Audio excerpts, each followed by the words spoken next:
ជួបគ្នាម្ដងទៀតហើយថ្ងៃនេះខ្ញុំចង់និយាយពីការរស់រានរបស់បុរសម្នាក់ឈ្មោះលោក Haken រយៈពេល3ថ្ងៃលើកោះដាច់ស្រយាលមួយក្បូនតូចមួយបានបណ្ដែតយ៉ាងសន្សឹមមកដល់កោះដាច់ស្រយាលមួយពេលនោះគាត់បានទាញក្បូនមកដោយហត់ខ្លាំងពេកគាត់បានសម្រាកពីលើក្បូនមួយស្របកក្រោយសម្រាករួចលោក Haken បានពិនិត្យមើលឧបករណ៍ប្រើប្រាស់នៅក្នុងការបូកមើលទៅសមល្មមក្នុងការរស់រានបាន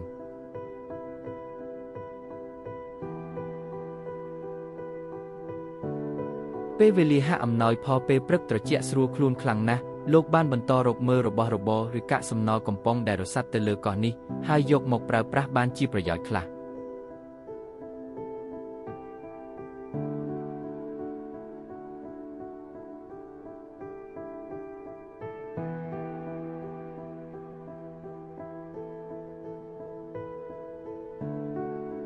នៅលើកោះបែបនេះអ្វីដែលសំខាន់នោះគឺទឹកសាបលោកបានឃើញទឹកបន្តិចបន្តួចនៅបាតដប់ហើយយកមកហូបដោយក្តីស្រេកឃ្លានវាមានប្រយោជន៍ខ្លាំងណាស់សម្រាប់រាងកាយបន្ទាប់មកលោក Hagen បានប្រមូលដប់ទាំងនោះមកកាត់ពាក់កណ្ដាលហើយយកមកដងទឹកសមុទ្រទុកលើឆ្នេររៀបជាជួររួចយកក្បាលដប់គ្រប់ពីលើធ្វើបែបនេះវានឹងបង្កើតជាទឹកសាបទុកបរិភោគពេលក្រោយ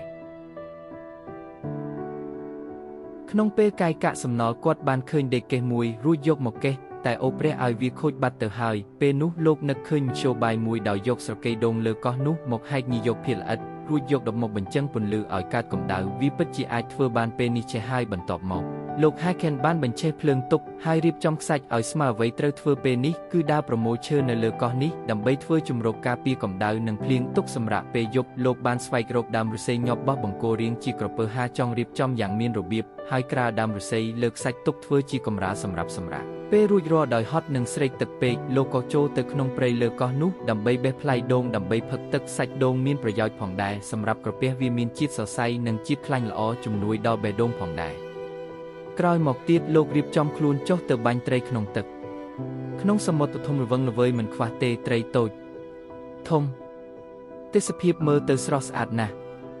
ក្រោយឡើងលើកោះវិញគាត់ទទួលបានត្រីមួយក្បាលសំលមុំអាហារពេលល្ងាចលោកយកត្រីនោះទៅស្រកាចេញលាងសម្អាតរួចដាក់អាំងលើងើភ្លើងហើយចុះសមុទ្រទៅរកបន្តទៀតលោកចាប់បានមឹកមួយក្បាលយកមកអាំងបន្ថែមល្ងាចថ្ងៃទី1លោកបរិភោគត្រីមួយក្បាលនិងមឹកនោះហើយក៏សម្រាកទៅ